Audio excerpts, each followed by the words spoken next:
muchas gracias por sumarse. Bienvenidos a la presentación de una obra de Guido Rizzo que tenemos el placer de presentar. Eh, Primero, gracias Guido por sumarte. Gracias también Pablo, Oscar y Mari. Vamos a estar todos ahora participando de este evento, así que para mí es un placer dar esta pequeña introducción. Cuando Guido me propuso hacer el evento, me pareció genial. Nosotros en Genderquizarla, de pronto para los que no nos conocen, somos una ONG reciente, de reciente fundación, tenemos 5 años en actividad y nos dedicamos fundamentalmente a publicar, a hacer entrevistas, a hacer, digamos, contenido digital vinculado particularmente al derecho, a la ciencia política. Y cuando Guido propuso esto, me pareció genial porque no teníamos hasta la fecha una actividad de este estilo. También quería recalcar, recién lo estaba pensando, que todos los que van a hablar hoy no solamente son personas que son destacadas en lo suyo a nivel académico, sino que son todos, como se dice en inglés, practitioners o gente practicante de alguna manera. Todos son también personas que se destacan en la práctica. Y en organizar como organización, nos parece muy relevante siempre hacer énfasis en la importancia entre lo académico y lo práctico, ¿no? Y el ejercicio no solo de la profesión de abogado entendida como el litigio, sino el ejercicio también de los distintos saberes, que puede ser, por ejemplo, la sociología o la ciencia política. Así que, sin expandirme mucho más en esto, agradecer y le doy la palabra a Magalí, que va a presentar a los oradores.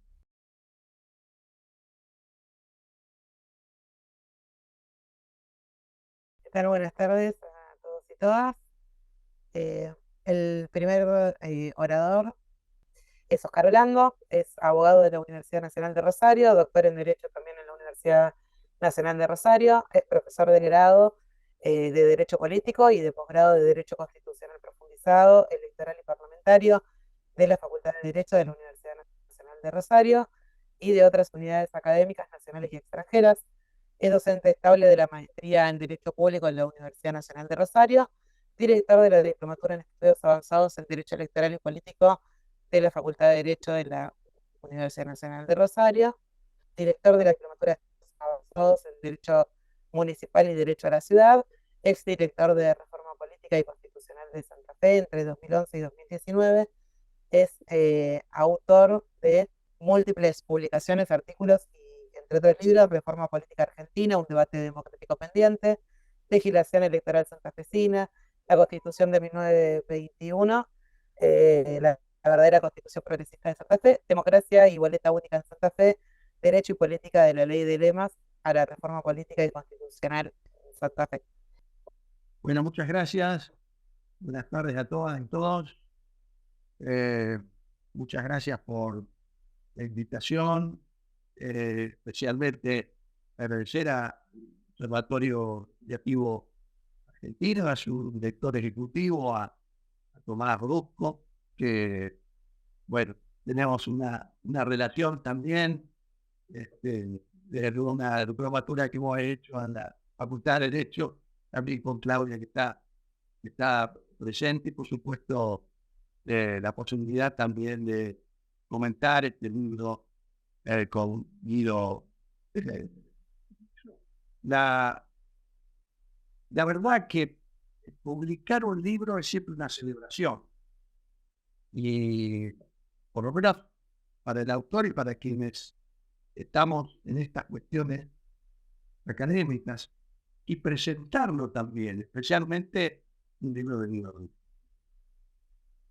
Sobre todo porque me une a él una cantidad de cosas desde hace mucho tiempo. Entre otras cosas, la preocupación por la democracia, por los derechos humanos, por la Constitución, y también por una materia en común que tenemos, que es el derecho político de grado.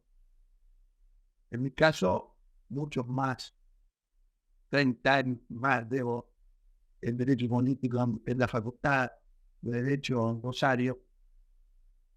Pero este libro que es muy valioso, de eso un libro con método.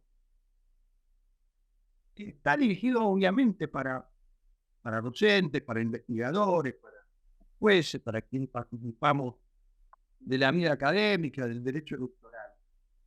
Pero también está destinado a los estudiantes. Y esto no es menor.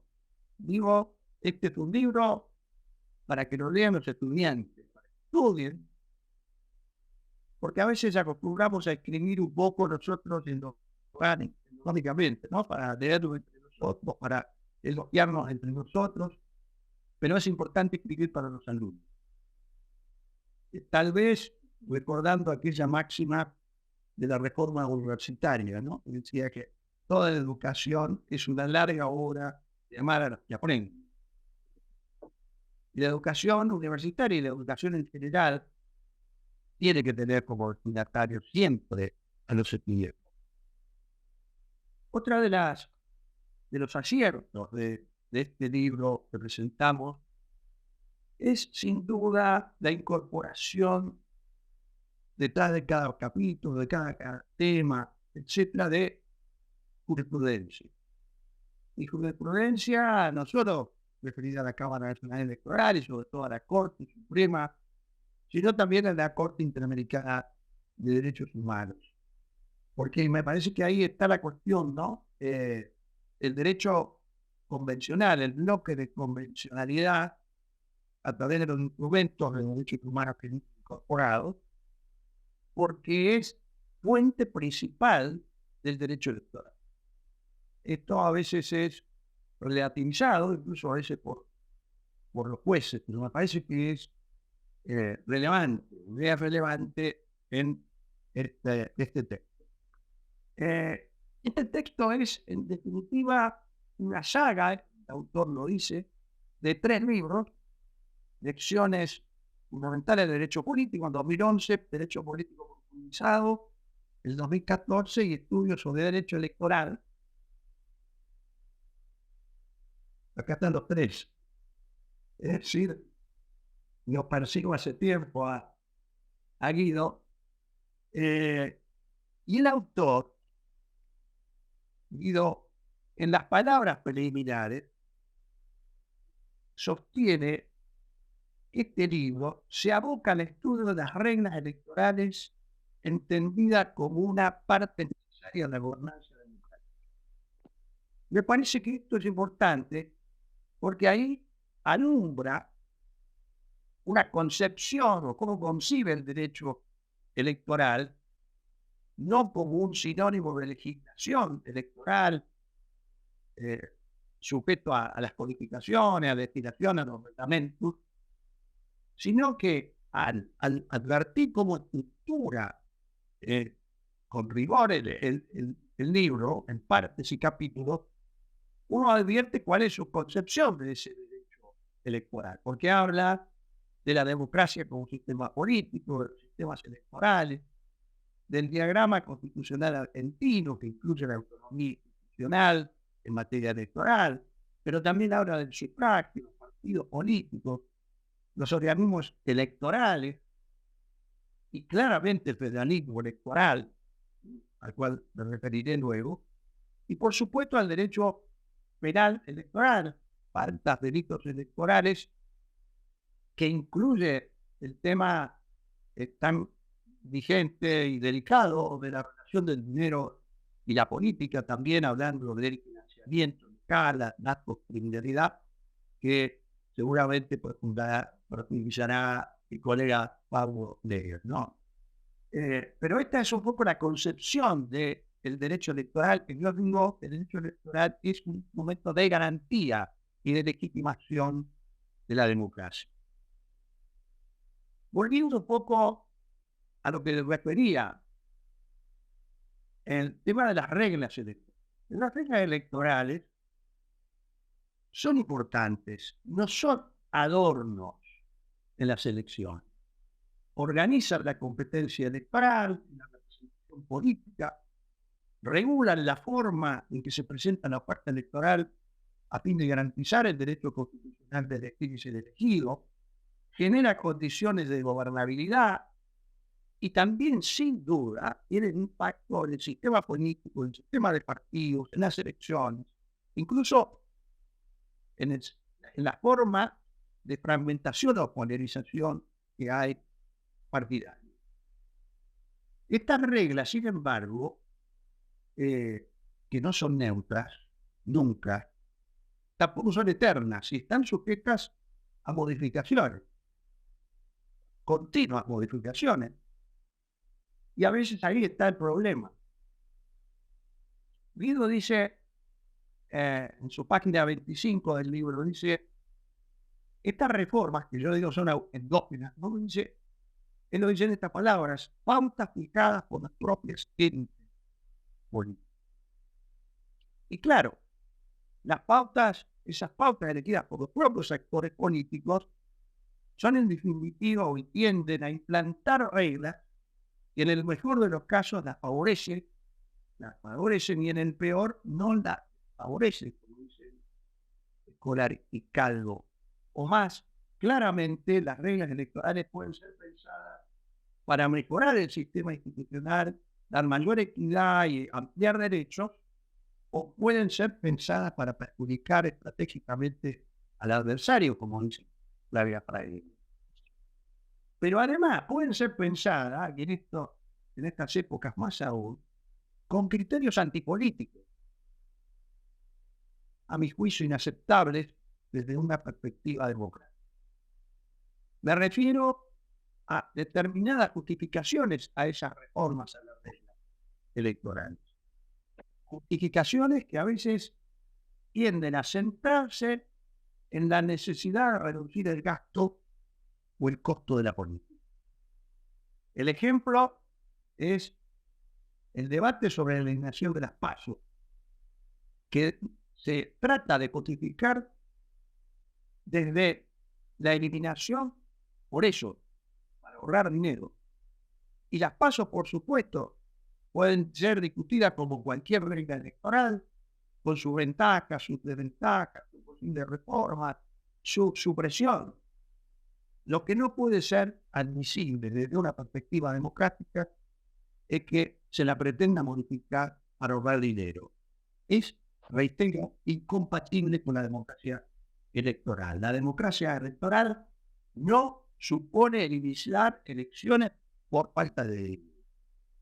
La democracia electoral tiene sus costos y vale la pena afrontarlo para garantizar los derechos políticos y constitucionales.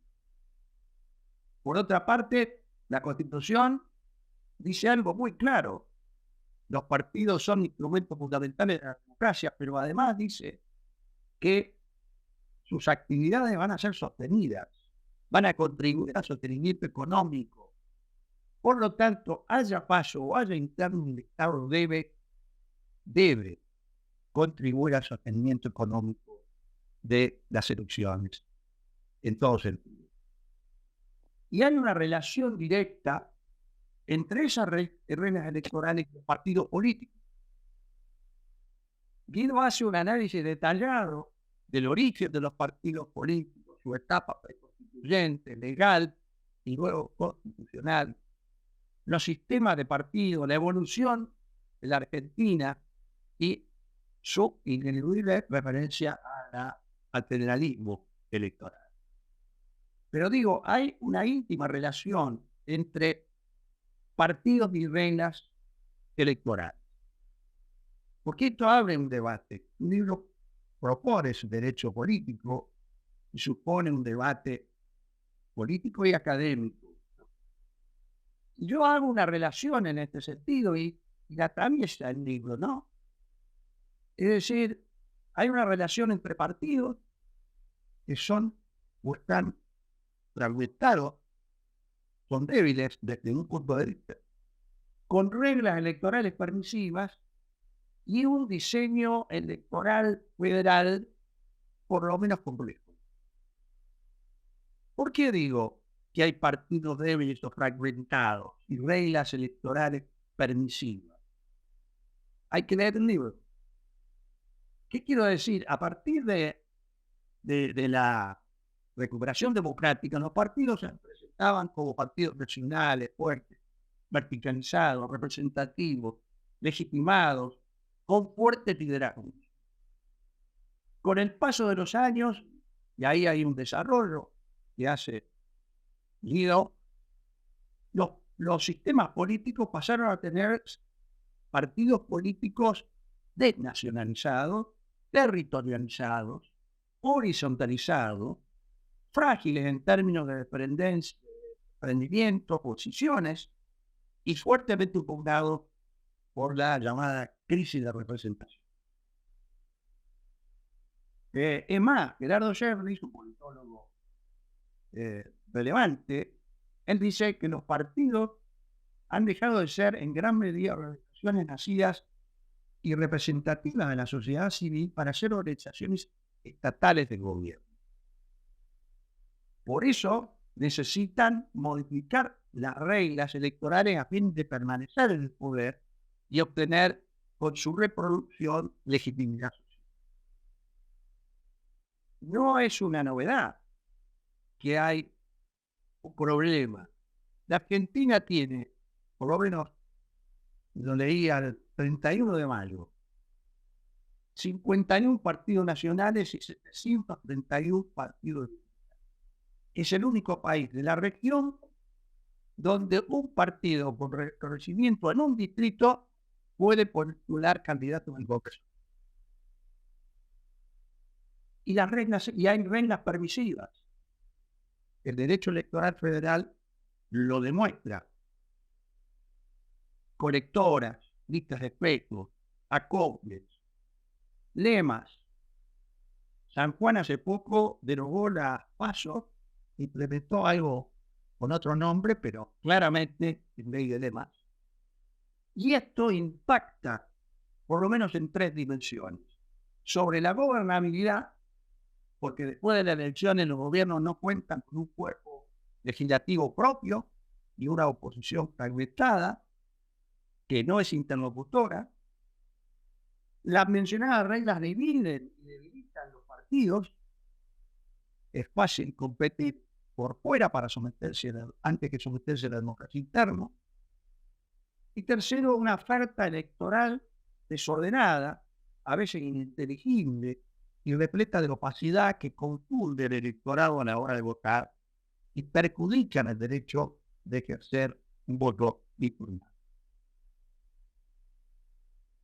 Pero digo también, y otro de los hallazgos, aborda detenidamente el federalismo electoral y atraviesa esta obra. Obviamente está de más decir que cuando hablamos de federalismo electoral hablamos de la regla federal electoral que supone que establece que la nación, por delegación, pero le compete fijar las normas relacionadas a las elecciones de las autoridades nacionales, presidente, vice, diputados, senadores.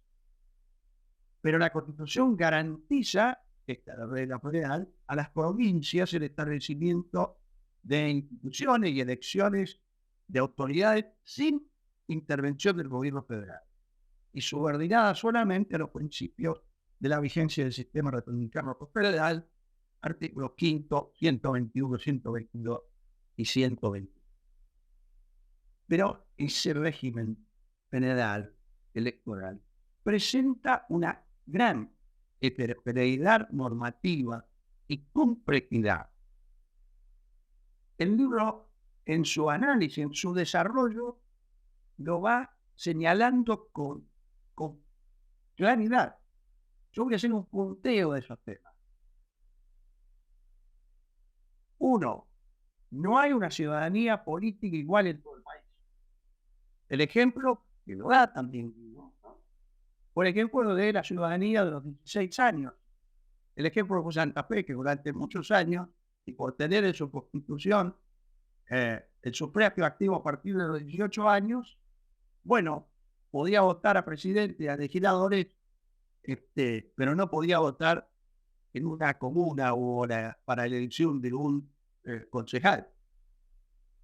La oferta electoral no es lo mismo en todo el país. Hay una oferta electoral absolutamente diferente agrupaciones políticas que pueden, nacionales, que tienen un reconocimiento, pueden hacer alianzas provinciales, etcétera, etcétera.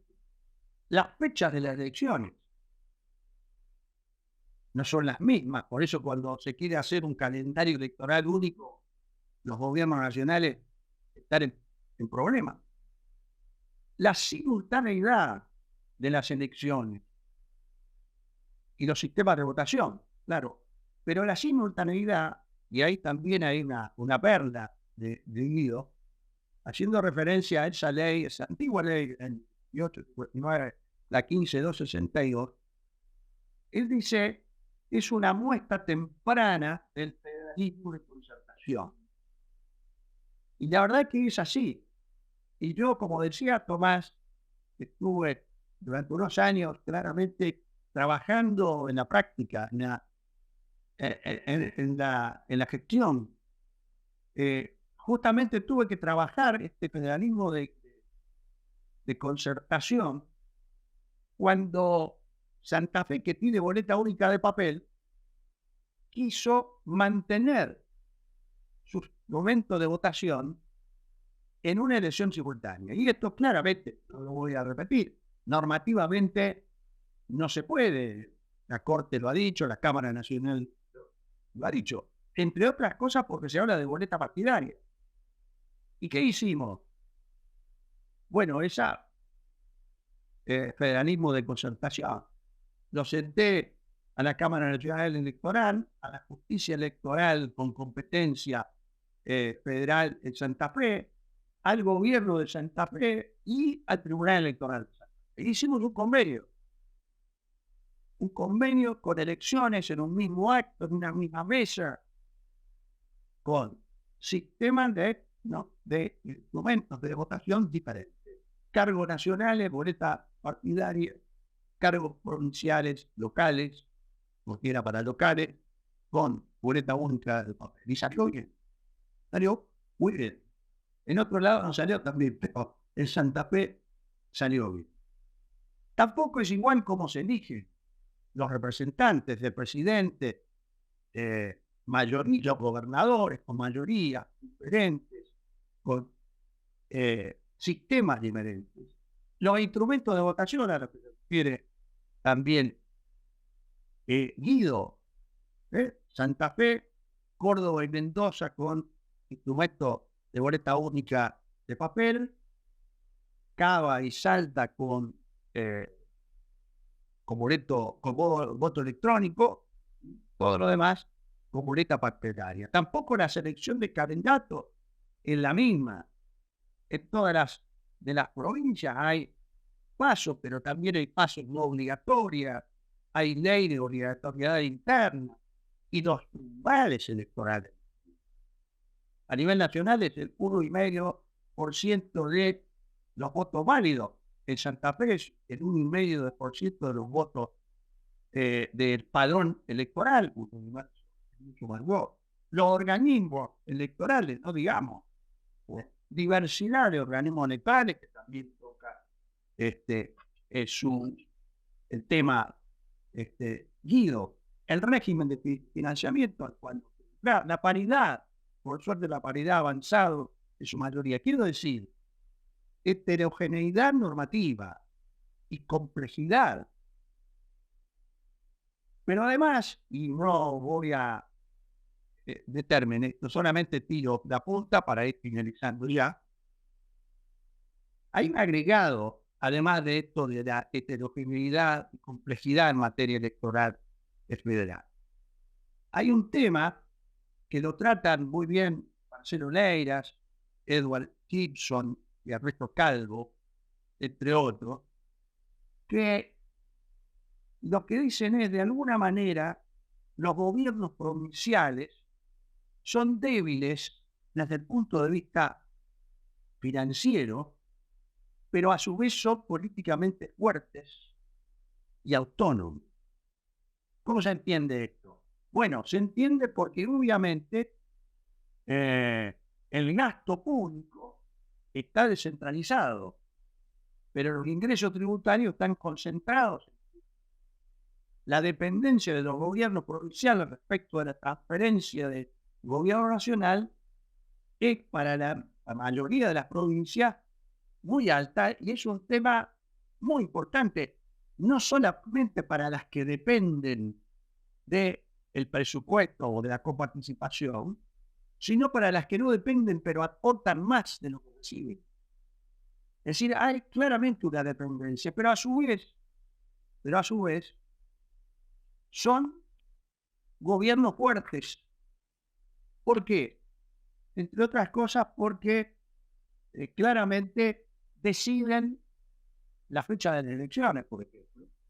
Deciden la conformación de las listas, no solamente las provinciales, sino nacionales, porque los partidos terminan siendo confederaciones de organizaciones provinciales, es decir, gobiernos autónomos y fuertes, pero con dependencia financiera, lo cual se vio muy claramente lo que pasó en la Argentina de estos últimos meses con la ley Maset, entre otras. Y finalmente, un capítulo referido al futuro de los sistemas políticos. Allí Guido dice que la política actual y por tanto las democracias están atravesadas y configuradas por redes de algoritmos, sistemas informáticos e inteligencia artificial. ¿Y cómo eso afectará a la tradicional democracia representativa y liberal y sus respectivos institutos de gestión?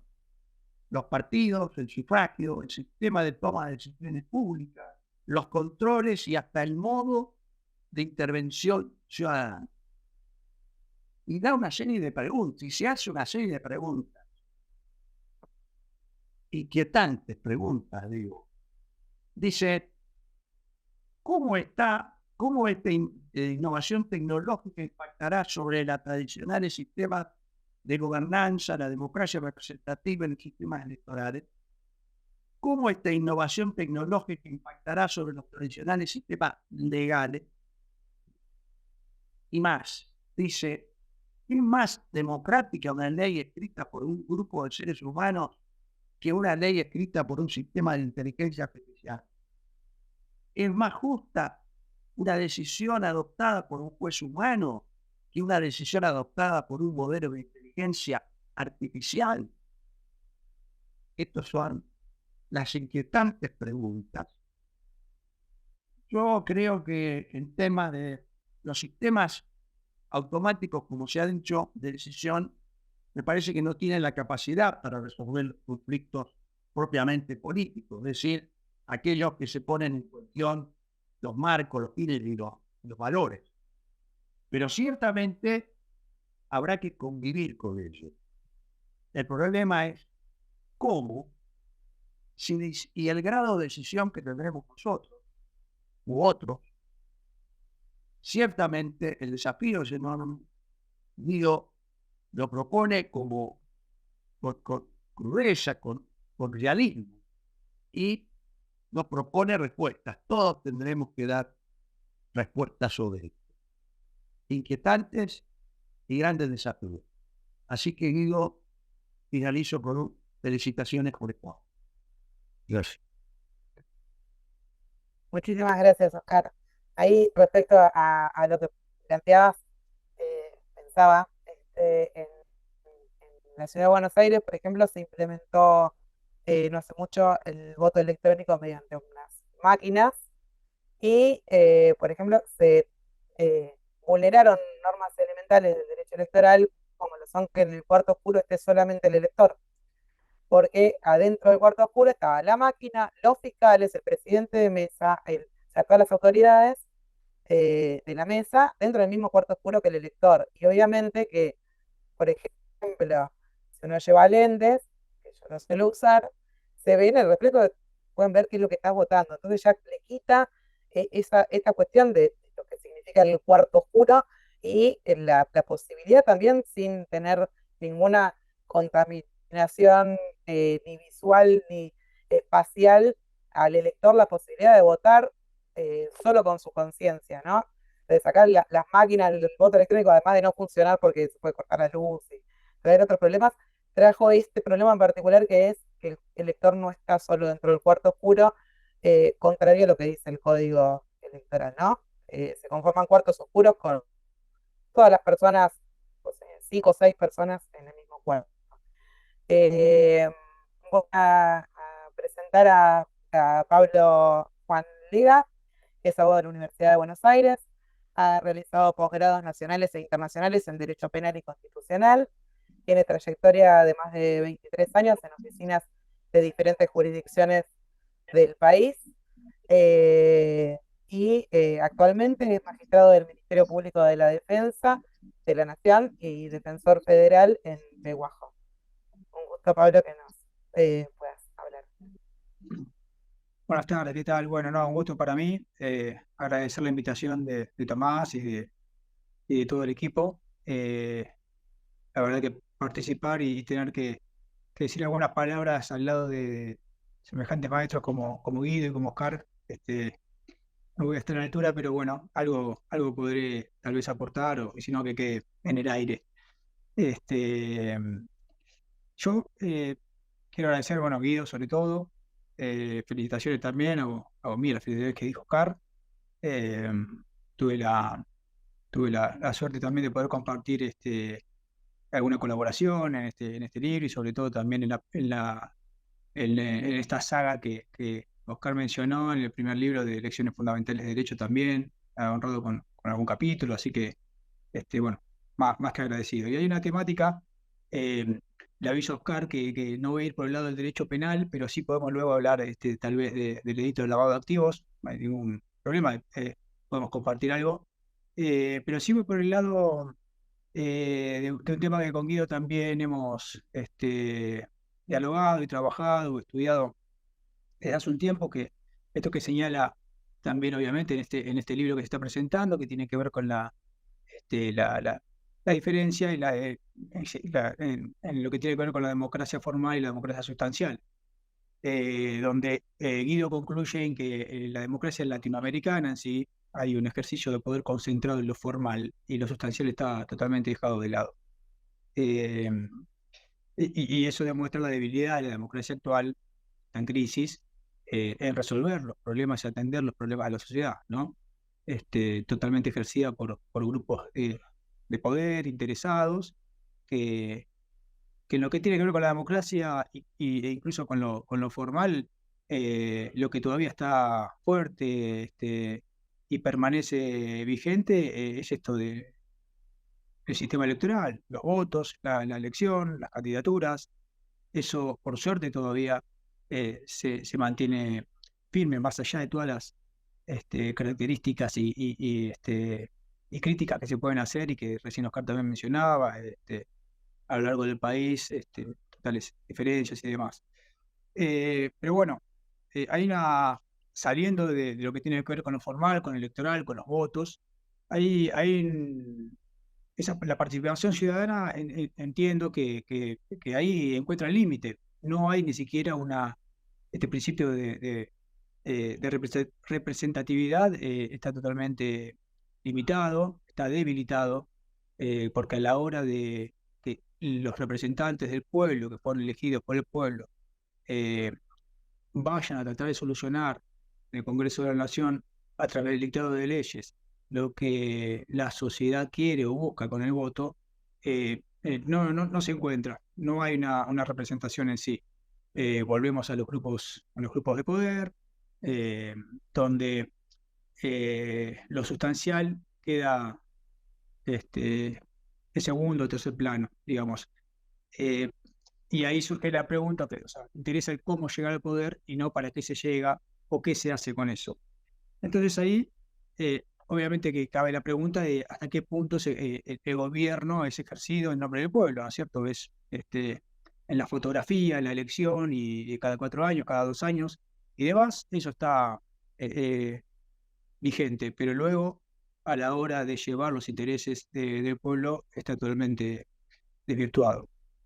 Y acá quiero referirme más y tal vez plantearlo, si no hay también una crisis formal, no lo que tiene que ver con lo electoral en sí, sino una crisis en las formas, hablando precisamente de la labor legislativa, sino hay una crisis de representación también guiada, también influenciada por estos grupos de interés. Como decía Oscar recién, hemos visto en los últimos meses en nuestro país, con la ley Bases, bien patente esto que se plantea. La Constitución Nacional establece normas de cómo tiene que ser la creación de las leyes, de cómo tienen que actuar los legisladores, incluso el artículo 67 le envía a los legisladores el desempeño que tiene que desempeñarse debidamente y conforme las normas de la Constitución. Bueno, estamos llenos y hemos visto una cantidad inusitada de conductas que tratan de que esas formalidades, ese debido respeto a la Constitución Nacional por parte de los legisladores no se cumpla. E incluso la debilidad de muchos legisladores, sin dar ejemplos, ni mencionar a todos o poner todos en la misma bolsa, como se dice, pero que también terminan siendo influenciados. Y no solo por parte de lo que tiene que ver con el pueblo en sí, que sale a protestar a las calles, necesariamente, sino con los grupos de poder, como dijimos, que tienen más influencia, desde el Poder Ejecutivo mismo, cuando se dicta antes de un proyecto de ley, se dicta un decreto de necesidad de urgencia, donde ya es un mensaje, luego está el mensaje propio de presentación del proyecto de ley, luego está la, entre comillas, puedo decir, amenaza del poder de veto, y las frases públicas contemporáneamente al momento que se está decidiendo en los recintos del Congreso de la Nación, bastante tendenciosas. Entonces, el pueblo lo que hace, sale a responder, sale a protestar, obviamente termina en actos de violencia, hay represión, la represión también le interesa a estos grupos de poder, que les interesa solamente lo formal, y así podríamos enumerar un montón de intereses y grupos mayoritarios, minoritarios, con más poder, con menos poder, que quieren influir e influyen de alguna manera en los legisladores. En definitiva, esa democracia indirecta, que es la que con la que en teoría contamos, termina desnudando un intento de democracia directa, ya que por los canales propios existentes no se logra. Tampoco la iniciativa legislativa por parte del pueblo es inalcanzable, lo que se puede llamar una consulta popular no existe. Entonces eso es lo que se genera en la sociedad y es el resultado que tenemos. La crisis sustancial está bien clara, tratada por Guido a lo largo de todos sus ensayos, sus clases y sus libros, pero entiendo también que ahí, en lo que tiene que ver con la formalidad, hablando puntualmente de los legisladores, hay una crisis también. Hay una crisis porque no pueden actuar o no quieren o no actúan como es debido. Y a la hora de sancionar la sustancia, lo sustancial, esas conductas que día a día afectan a la formalidad y a su trabajo, me parece que es una crisis también para ya señalar y trasladar, o por lo menos ampliar la crisis de lo sustancial hacia este aspecto formal. Después podemos, y como ha ocurrido en este caso, podemos hablar de que viene el poder judicial, donde los jueces tienen que controlar y eventualmente dictar las inconstitucionalidades o inconvencionalidades de las normas, ya sea en su totalidad o parcialmente y demás. Ya ha habido de todo tipo de decisiones, pero está claro que se decide en el Poder Judicial, en los casos concretos, que no es difuso, y sobre todo que no es judiciable lo que tiene que ver con el procedimiento de formación de leyes. En principio no es judiciable, se rechaza. Entonces, al no haber tampoco un control judicial sobre todo el procedimiento de formación de leyes, eso aporta a esta crisis de formalidad. Así que bueno, un poco tomando aquello de Guido sobre la diferencia entre la democracia formal y la democracia sustancial, y sobre todo el principio de representatividad, y un poquito lo que Oscar habló y mencionó sobre la ley Bases y lo que ha sucedido, era mi intención poner ahí en palabras y tal vez consultar también a todos los que están presentes a ver una opinión al respecto. Bueno, Sin más, agradezco. Muchísimas gracias, Paula. Este, Gracias. voy a presentar a Guido Rizzo. Es abogado de la Universidad de Buenos Aires, doctor en Derecho y especialista en constitucionalismo, profesor de Derecho Constitucional en la UBA, catedrático de la Universidad de San Isidro Plácido Marín, Argentina, Plácido Marín, Argentina, en grado y posgrado, profesor en la Universidad de Cagliari, Italia, eh, Castilla-La Mancha, España y San Carlos, Guatemala. La legislatura de la Ciudad de Buenos Aires como personalidad destacada en el ámbito de las ciencias jurídicas de la ciudad. Integra el comité de expertos de la CONIAU en el área de Derecho Constitucional y Político. Es autor de más de 10 libros y numerosas publicaciones en el país y en el extranjero, y fue becario e investigador del Instituto Europeo de Derecho Penal de la Universidad de Castilla-La Mancha, España. Guido, con mucho gusto te escuchamos. Muchísimas gracias bueno, a Tomás y al resto del equipo del Observatorio Legislativo por haber organizado y coordinado y llevado adelante esta presentación. Muchísimas gracias a Oscar Blando, a Pablo Lega.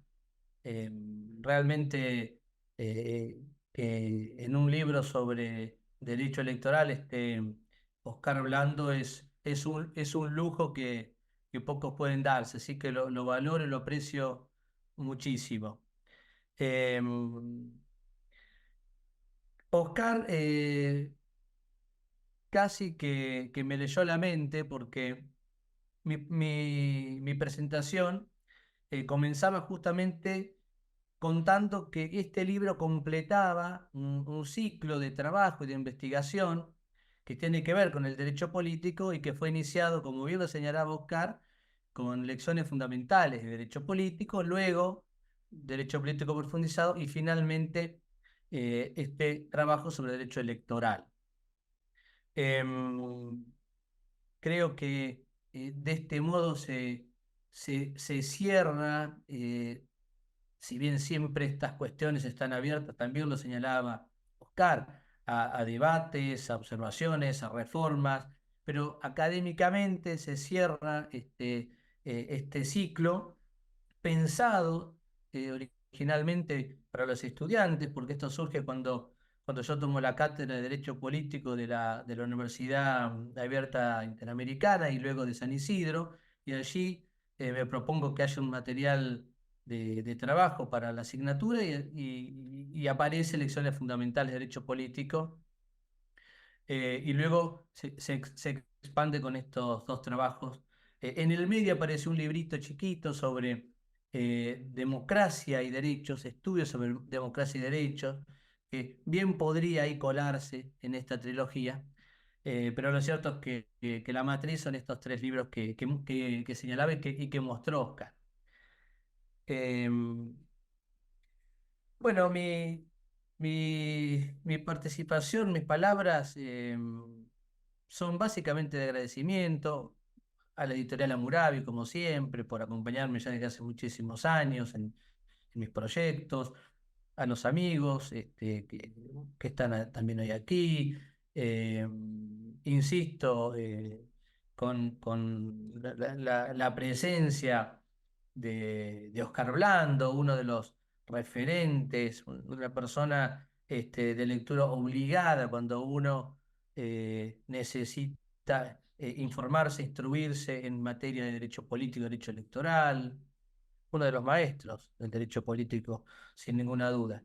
Y también, bueno, agradecerle a Pablo Lega, con quien compartimos hace mucho tiempo este camino académico. Venimos pensando sobre la democracia desde hace tiempo, estudiando juntos, discutiéndolo con muchos profesores. Este, Así que también es alguien que comparte este camino.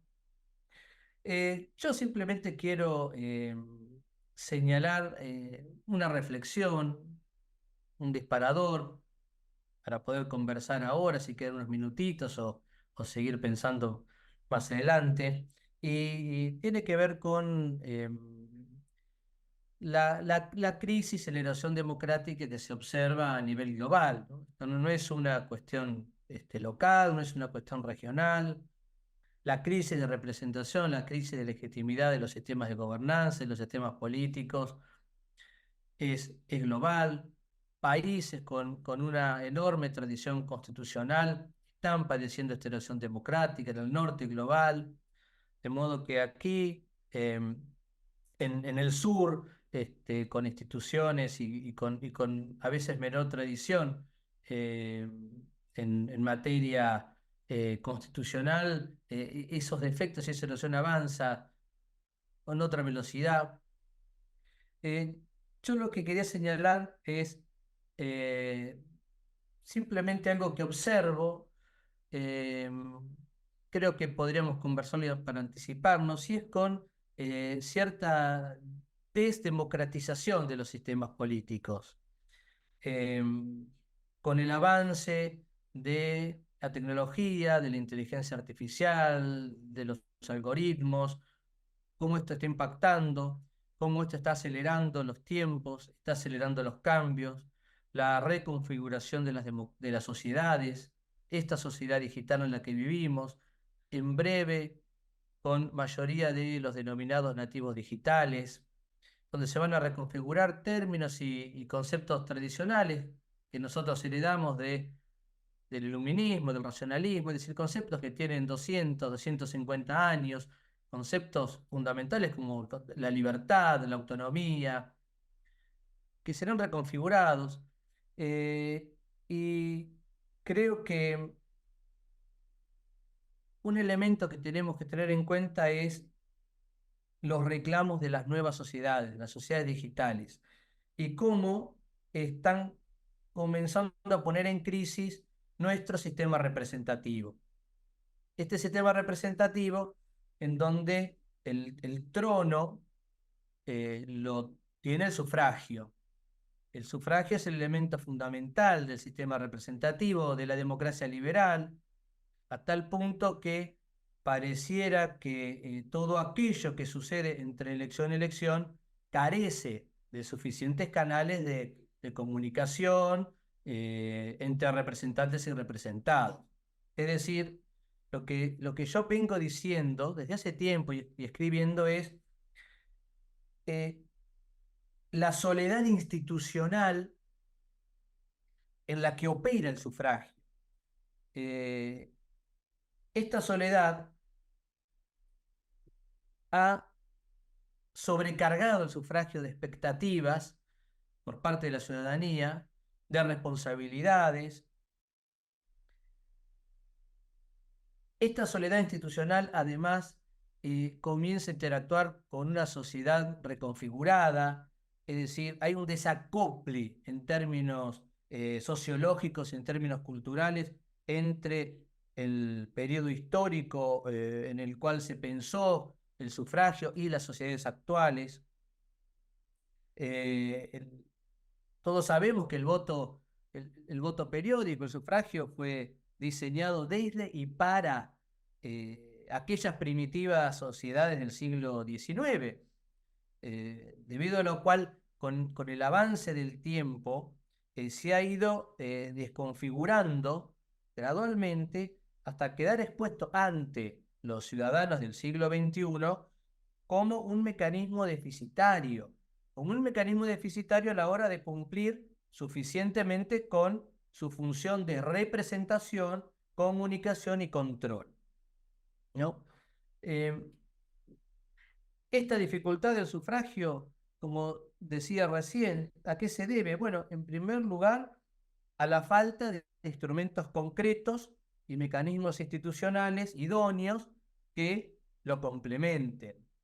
Y en segundo término, a los cambios sociológicos, antropológicos, culturales que transformaron radicalmente a nuestras sociedades. El sufragio se vincula funcionalmente con una concepción cultural del ser humano específica, que ya no existe, y con una tipología de sociedad que tampoco existe. El sufragio que todavía tenemos fue diseñado en relación a un tipo de sociedad rudimentaria, integrada, y esto es muy importante, por pocos grupos sociales que a su vez eran internamente homogéneos. Esto implosionó, las sociedades modernas no tienen absolutamente nada que ver con esta configuración. Incluso hablamos ya de otro proceso antropológico, hablamos de un hombre multiidentitario, ya no podemos hablar de la persona vinculada a un espectro de la línea del sistema ideológico y un partido que la represente, porque la persona es multiidentitaria. De modo que aquello que se presentó novedoso y hasta revolucionario en su época, de bien antiguo y hasta disfuncional, 2 siglos después, y es lógico que eso suceda, sencillamente porque no fue diseñado para absorber, para gestionar y trasladar a la dimensión política la hiperheterogeneidad que hoy definen a las sociedades modernas, ni tampoco pensado desde la nueva configuración multiidentitaria de las personas. Entonces, lo que yo pregunto es, ¿se desdemocratizó el voto? ¿La democratización del voto tiene que ver exclusivamente con la cantidad de personas habilitadas para ejercerlo? ¿O la democratización del voto está vinculada también a su mayor o menor capacidad comunicativa? ¿Cuán democrático es un mecanismo que reduce la complejidad del mensaje de un ciudadano a un sistema cerrado y binario de sí o no? Fíjense, incluso, cómo este sistema, el del sufragio, hasta reproduce simbólicamente la estructura psíquica del fanático. Sí, del fanático. El fanatismo es el estado mental caracterizado por una estructura cerrada que no admite matices, no admite diálogo y por ello funciona solo desde la adhesión o desde el rechazo total a una idea. El fanático observa desde la perspectiva bidimensional del todo o nada, del sí o no, del adhiero o rechazo, es decir, comparte la misma estructura del sufragio. ¿Qué grado de democratización le atribuimos a un instrumento que no permite comunicar plenamente aquello que el ciudadano quiere decirle al representante? ¿Qué grado de democratización le atribuimos a un instrumento que no permite los matices, que no permite el diálogo? ¿Es razonable, pensémoslo para las sociedades actuales, es razonable que las sociedades digitales, que estos nativos digitales, que nuestros centennials esperen que se jueguen toda su complejidad a todo o nada de un paquete propositivo cerrado que le ofrece un candidato, mediante un voto que además lo disuelve en una entidad distinta y abstracta como es el cuerpo electoral? ¿Qué nivel de representación tiene entonces ese voto desde la perspectiva de estos nuevos nativos digitales? ¿Cómo le explica ese votante moderno a quien quiere representarlo, que adhiere a su política ambiental pero no a su política de género, que apoya su proyecto sobre educación pero no su propuesta en política energética, que acepta su visión en materia de salud pero rechaza su visión sobre el rol de la religión en el Estado? O sea, ¿cómo hace este votante moderno para explicar y comunicar toda su complejidad en un esquema binario, un esquema cerrado? ¿Es lo más apropiado en términos verdaderamente democráticos concentrar la participación ciudadana en una sola herramienta que además no cuenta con un diseño de diálogo? Si la realidad demuestra que y nuestras sociedades modernas son conscientes de sus posibilidades tecnológicas, y la realidad demuestra que la comunicación es cada vez más abierta, es más posible, es más fluida. ¿Cómo logramos mantener en este esquema social, en esta nueva antropología incluso, un sistema de representación diseñado, pensado para aquellas sociedades decimonónicas? Yo creo que aquí radica una de las explicaciones de la crisis de representación que sufren las democracias modernas a nivel global, como lo dije al principio. Creo también que si desde el derecho constitucional, desde el derecho político, desde el derecho en general, no observamos esto, todos los sistemas tradicionales, todos los sistemas institucionales se irán resquebrajando gradualmente y serán reemplazados desordenadamente. Es decir, la salida de nuestro modelo será una salida compleja en términos de desorden, de falta de previsión. Por eso insisto con esta luz amarilla, digamos, todavía amarilla, para entender que los viejos sistemas de representación deben ser repensados, ya no reformulados, retocados. Creo que estamos transitando hacia un nuevo sistema de gobernanza, hacia un nuevo sistema de convivencia, y los modelos políticos suelen ser una rueda cuadrada muchas veces para acompañar estas transformaciones.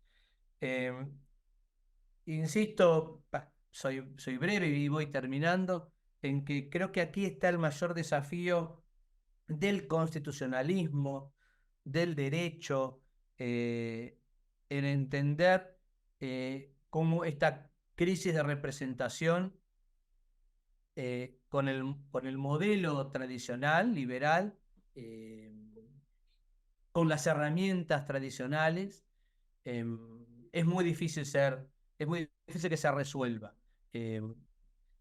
Necesitamos, no digo pensar con imaginación o con creatividad, aunque sí, no vendría mal la imaginación, pero creo que debemos pensar con audacia, quiero decir, con audacia, sin miedo,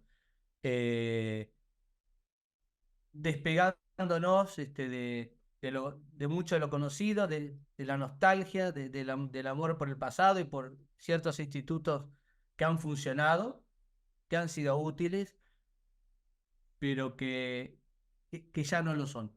Y las sociedades modernas, las sociedades digitales, si no lo hacemos nosotros desde lo académico, desde lo intelectual, si no nos ponemos a pensar, las sociedades avanzarán desordenadamente sobre los modelos institucionales. Y allí tendremos otra salida, otro panorama.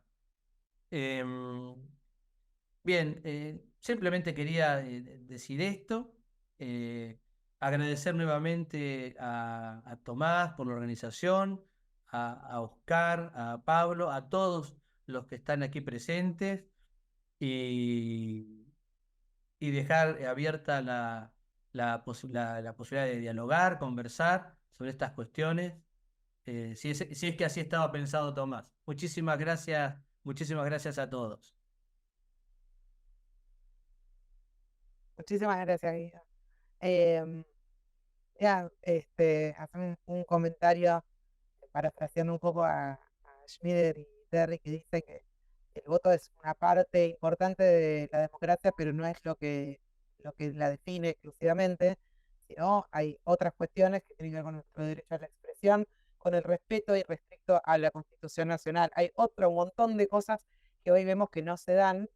Entonces son democracias de baja intensidad donde solamente está basadas en el voto, y parece que toda la democracia es el único elemento que constituye la democracia, es bueno, que se vote periódicamente, que se vote y ya está.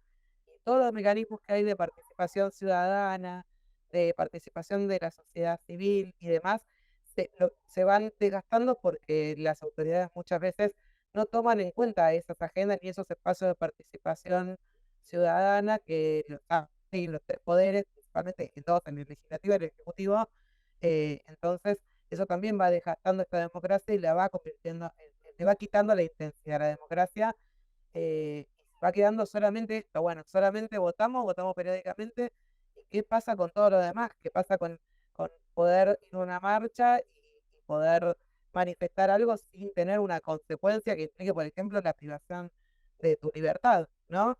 Entonces ahí empieza a verse que la democracia no es solamente el voto y que no estamos realmente en regímenes democráticos o absolutamente democráticos, sino en una simulación de democracia que solo consiste en elecciones periódicas y en elegir representantes mediante el voto, y todos los demás elementos del republicanismo no se ven presentes, ni del federalismo tampoco. Le voy a dar la palabra a Tomás Brujo y les agradezco muchísimo a todos por sus enseñanzas a nosotros. Gracias, Mar. Gracias a todos los oradores. Tengo una pregunta a nivel personal, pero me parece que podemos abrir, si alguien tiene alguna consulta para hacer a los oradores, este es el momento. Y si no, voy yo para romper el hielo. Me hicieron considerar, digamos, recién con lo que decía vos, Guido, respecto a los temas institucionales, y hablamos mucho del tema nacional, ¿no?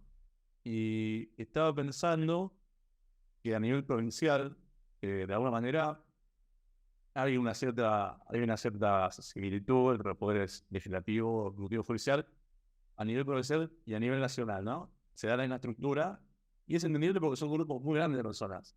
Pero quizás ustedes sepan mejor la respuesta de esto, la dejo abierta para quien quiera, que por qué a nivel municipal también se ha reiterado esta estructura de poder ejecutivo, el intendente, el consejo deliberante, y de alguna manera también tiene base a participación ese esquema, ¿no? O sea, también es un esquema similar, digamos, a lo que sería una especie de mini gobernador, ¿no?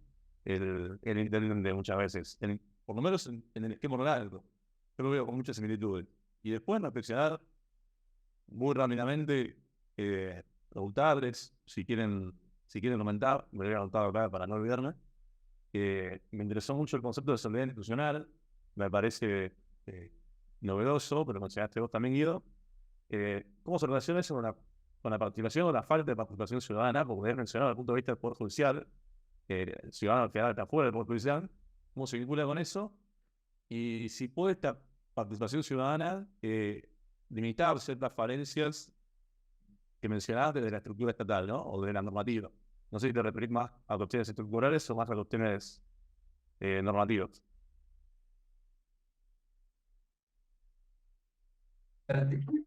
Soy breve para que también Oscar pueda aportar lo suyo, Pablo.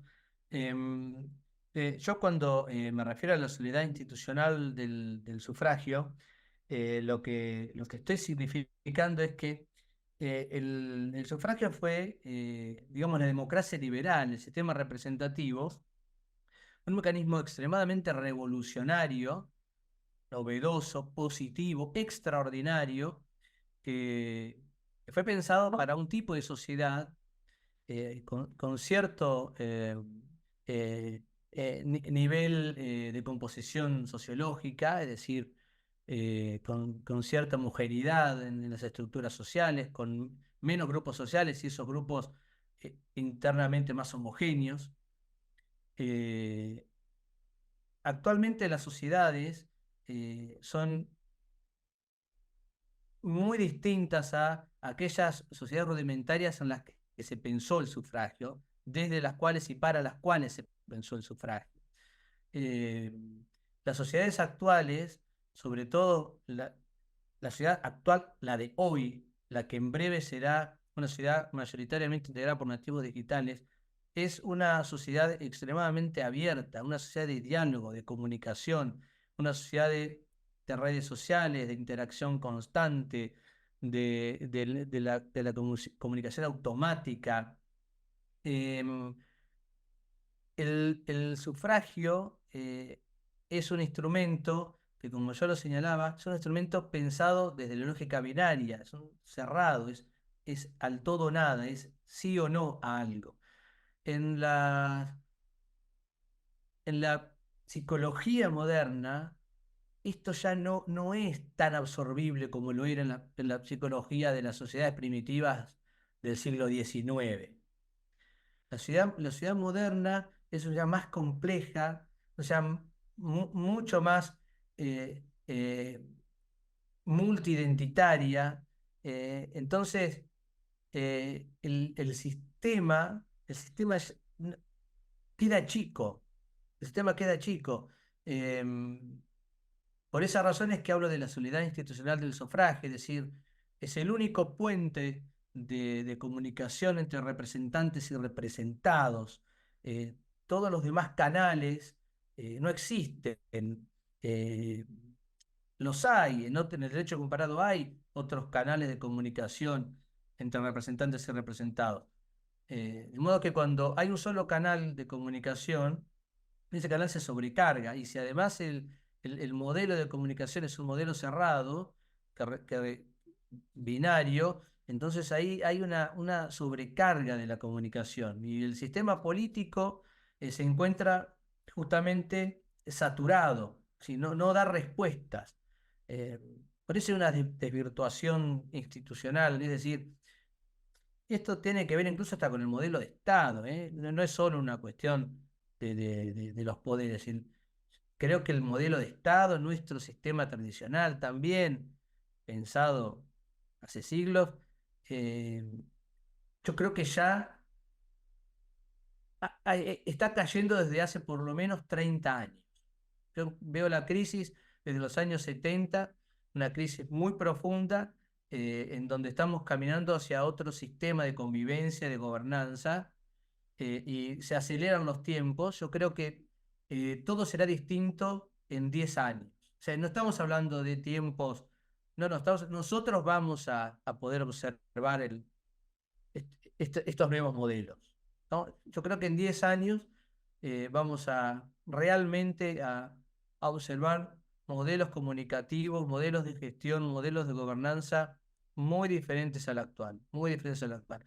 El punto es cuál será ese modelo. Si es un modelo que nosotros podemos también imprimirle ciertos valores, o será un modelo que se imponga desde el desorden, ¿no? Como en las sociedades, eh,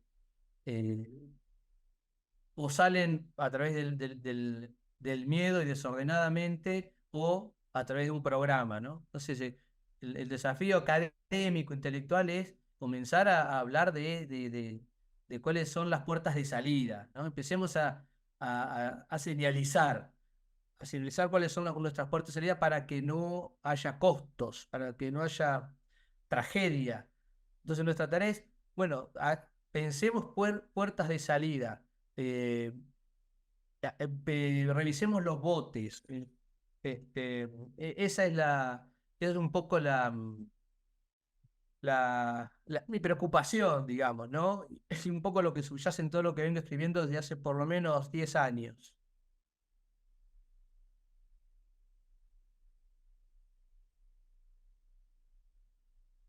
Gracias, Guido. No sé si alguno más tiene alguna consulta para hacer. Yo quisiera hacer una pregunta. Hola, Claudio. ¿Cómo estás? Dale. ¿Cómo te va, Tomás? ¿Cómo anda, Guido? Felicitaciones por el libro. Hola, Claudio, muchas gracias. Yo te quería hacer una pregunta, digamos, más desde el punto de vista político, pero algo referido a uno de los puntos que vos tratás en el libro. Primero, digamos, la crisis, más allá de la dirigencia, la crisis de la representación política, la crisis de la participación popular. Si esa crisis de la participación tiene algo que ver con el sistema constitucional nuestro, porque escuché a Pablo, creo, cuando hablaba de la consulta popular inexistente prácticamente, más allá de mención. ¿Y qué rol juega el tema de los financiamientos de los partidos políticos en esas crisis de participación? Gracias. Yo simplemente digo, dejo a Oscar, que la participación ciudadana en la gobernabilidad real es nula, no existe. Y esto tiene que ver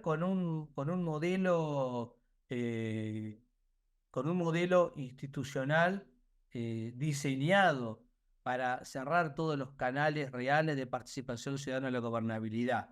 Esto es lo que yo denomino el modelo institucionalista o el constitucionalismo institucionalista versus un constitucionalismo social que habilite posibilidades reales de intervención ciudadana en la gobernabilidad y en el control. Sucede que el sistema político, yo creo, no me quiero expandir, sobre todo a partir de la reforma del 94, la reforma del 94 es responsable de muchísimos problemas institucionales que padece la Argentina, porque fue una reforma, esto es paradójico, pero fue una reforma pensada más para los representantes que para los representados.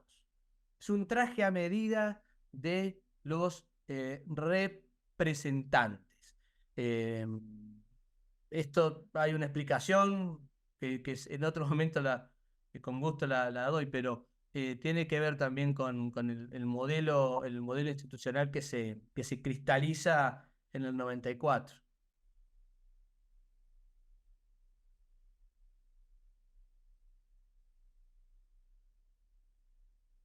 Gracias. Ahí me parece que Adrián Pérez tiene una consulta también.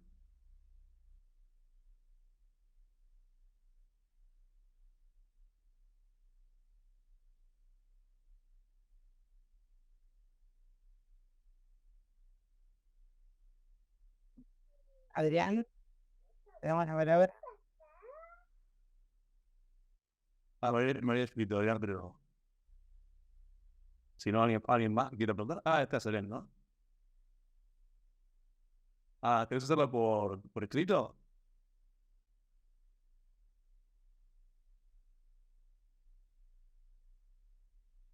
¿Estamos dados, Adrián?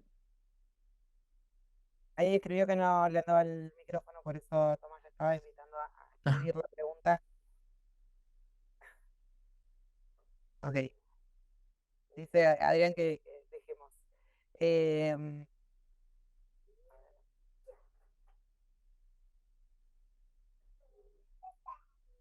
bueno, si les parece bien, no sé cómo pensó Tomás el cierre.